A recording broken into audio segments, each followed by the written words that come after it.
বিলতে হালিছে ধুনীয়া পদুমী ফুলনিত ফুলিছে ফুল বিলতে হালিছে ধুনীয়া পদুমী ফুলনিত ফুলিছে ফুল সেই ফুলে ফুলে পখিলা উৰিছে সানিছে ৰেণুৰে বুল সেই ফুলে ফুলে পখিলা উৰিছে সানিছে ৰেণুৰে বুল বিলতে হালিছে ধুনীয়া পদুমী ফুলনিত ফুলিছে ফুল গছৰ এডালতে গাইছে কুলিয়ে কু কু কৈ গছৰ এডালতে গাইছে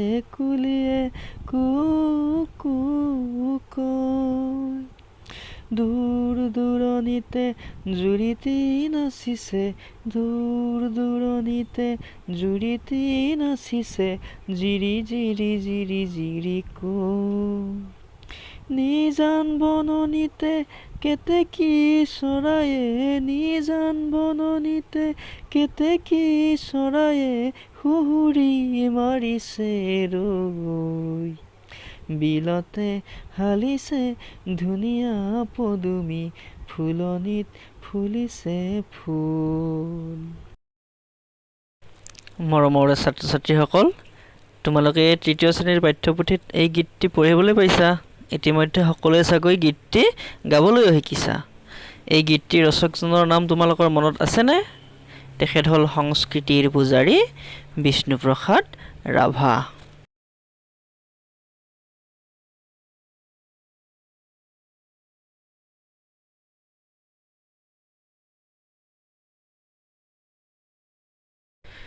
বিষ্ণুপ্ৰসাদ ৰাভা এজন সৃষ্টিশীল প্ৰতিভাসম্পন্ন আৰু তীক্ষ্ণ বুদ্ধিৰ ব্যক্তি আছিল তেখেত একেধাৰে সুনিপুণ নৃত্যশিল্পী বাদ্যশিল্পী নাট্যকাৰ সুদক্ষ অভিনেতা খেলুৱৈ নিবন্ধকাৰ সুগায়ক গীতিকাৰ আৰু সুৰকাৰ এই গুণবোৰৰ বাবে তেখেত কলাগুৰু সন্মানেৰে সন্মানিত হৈছিল এই পাঠটিৰ জৰিয়তে আমি তেখেতৰ সাংস্কৃতিক জীৱনৰ বিষয়ে কিছু কথা জানিব পাৰিম বিষ্ণুপ্ৰসাদ ৰাভাই ৮ বছৰ বয়সতে ঢাকাৰ ওস্তাদ কালাচান্দৰ পৰা নৃত্য আৰু অভিনয়ৰ শিক্ষা পাইছিল ৰাছিয়াৰ বিশ্ববিখ্যাত নৃত্য প্ৰতিয়সী আনা পাভলোভাৰ পৰা নৃত্যৰ প্ৰেৰণা পাইছিল সেই সময়ত কলিকতাত পাভলোভাৰ নৃত্য দেখি বিষ্ণুপ্ৰসাদ ৰাভা মুগ্ধ হৈ তেওঁক লগ ধৰিছিল নৃত্যৰ লয়লাগ ভংগী কেনেকৈ দিব পাৰি বুলি সোধাত পাভলোভাই কৈছিল ভাৰতবৰ্ষত অ'ত ত'ত থকা শিলৰ মূৰ্তিৰ ভংগীমাবোৰেই নৃত্যৰ উৎস এই কথাই ৰাভাক বৰকৈ অনুপ্ৰাণিত কৰিছিল আৰু সেয়েহে তেখেতে এই দিশত গৱেষণা কৰিছিল বিষ্ণুপ্ৰসাদ ৰাভা এজন নিখুঁত চিত্ৰকৰো আছিল তেখেতে বহুতো চিত্ৰ আঁকিছিল তাৰ ভিতৰত শ্ৰীমন্ত শংকৰদেৱৰ চিত্ৰ আৰু বাঁহী আলোচনীৰ বেটুপাতৰ বাবে অঁকা সাতখলপীয়া সিংহাসনৰ ছবি উল্লেখযোগ্য 1940 চনৰ কথা কাশী হিন্দু বিশ্ববিদ্যালয়ত বিষ্ণুপ্ৰসাদ ৰাভাই 108 বিধ নৃত্য প্ৰদৰ্শন কৰিছিল তাৰ ভিতৰত তাণ্ডৱ নৃত্যও আছিল এই নৃত্য প্ৰদৰ্শন কৰি তেখেতে সেই সময়ৰ উপাচাৰ্য দাৰ্শনিক পণ্ডিত ডক্টৰ সৰ্বপল্লী ৰাধাকৃষ্ণনৰ পৰা সোণৰ পদক পাইছিল তেখেতে ভাৰত শ্ৰেষ্ঠ কলাবিদ উপাধি লাভ কৰিছিল এনেদৰে তেখেতে অসমলৈ গৌৰৱ কঢ়িয়াই আনিছিল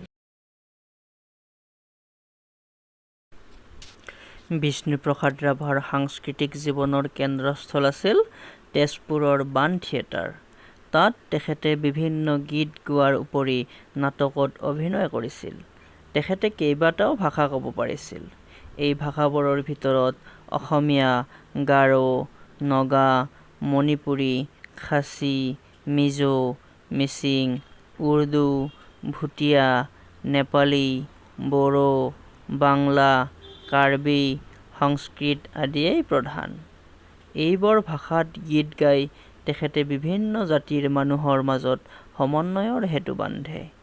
এবাৰ কলিকতাৰ শান্তিনিকেতনত 16টা ভাষাৰ 16টা গীত পৰিৱেশন কৰি ৰাইজৰ ভূয়সী প্ৰশংসা পায়।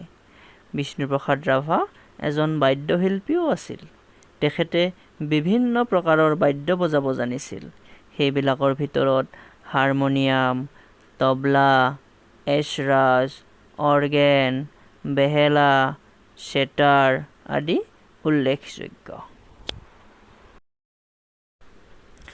অসমৰ সুসন্তান এইজনা শিল্পীয়ে 1969 চনৰ 20 জুন তাৰিখে আমাক কন্দুৱাই পৰলোকলৈ গমন কৰে।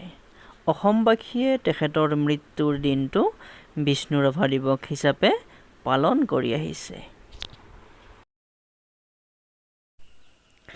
এই পাঠৰ কথাখিনিৰ উৎস হৈছে বিষ্ণুপ্ৰসাদ ৰাভা ৰচনা সম্ভাৰ 2য় খণ্ড, প্ৰকাশক ৰাভা ৰচনাৱলী প্ৰকাশন সংঘ, তেজপুৰ। মৰমৰ ছাত্ৰ ছাত্ৰীসকল, আমি বিষ্ণুপ্ৰসাদ ৰাভাদেৱৰ বিষয়ে বহুখিনি কথা জানিলোৱে।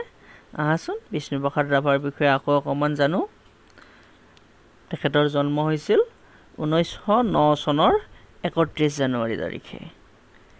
তেখেতৰ পিতৃৰ নাম গোপাল ৰাভা আৰু তেখেতৰ মাতৃৰ নাম গেঠি ৰাভা। তেখেতৰ জন্মস্থান ঢাকা। ঢাকা হৈছে বৰ্তমান বাংলাদেশত। প্ৰাথমিক শিক্ষা তেখেতে ঢাকাতেই গ্ৰহণ কৰিছিল। তেখেতে হাইস্কুলীয়া শিক্ষা গ্ৰহণ কৰিছিল তেজপুৰত। তেখেতে কলেজীয়া শিক্ষা গ্ৰহণ কৰিছিল কোচবিহাৰ আৰু কলিকতাত। কলিকতাক বৰ্তমান কলকাতা বুলি কয়। তেখেতৰ ৰচনাৰাজি হ'ল সৰ্বমুঠ তেখেতে 47খন গ্ৰন্থ ৰচনা কৰে। উল্লেখযোগ্য কেইখনমান গ্ৰন্থ হ'ল ভাৰতীয় সংগীত, নৃত্যকলা, বৰগীত, স্বৰলিপিসহ, কৃষক, মুক্তিদেউল, কেৰুমণি থুৰীয়া, সোণপাহি, মিচিং কনেং ইত্যাদি। মৰমৰ ছাত্ৰ ছাত্ৰীসকল, তোমালোকে ঘৰত মন দি পাঠটো পঢ়িবা কিতাপত চাই। আৰু এতিয়া মই তোমালোকক হোমৱৰ্ক হিচাপে, গৃহকাৰ্য হিচাপে কেইটামান প্ৰশ্ন দিছোঁ। এই প্ৰশ্নকেইটাৰ উত্তৰ কৰিবলৈ যত্ন কৰিবা। প্ৰথম প্ৰশ্ন, বিলতে হালিছে ধুনীয়া পদুমী গীতটি কোনে ৰচনা কৰিছিল? তাৰ পিছৰ প্ৰশ্ন, বিষ্ণুপ্ৰসাদ ৰাভাই সৰুতে কাৰ পৰা নৃত্য আৰু অভিনয়ৰ শিক্ষা পাইছিল? তাৰ পিছৰ প্ৰশ্ন, তেখেতক নৃত্যৰ প্ৰেৰণা দিয়া নৃত্য পটিয়সীগৰাকীৰ নাম কি?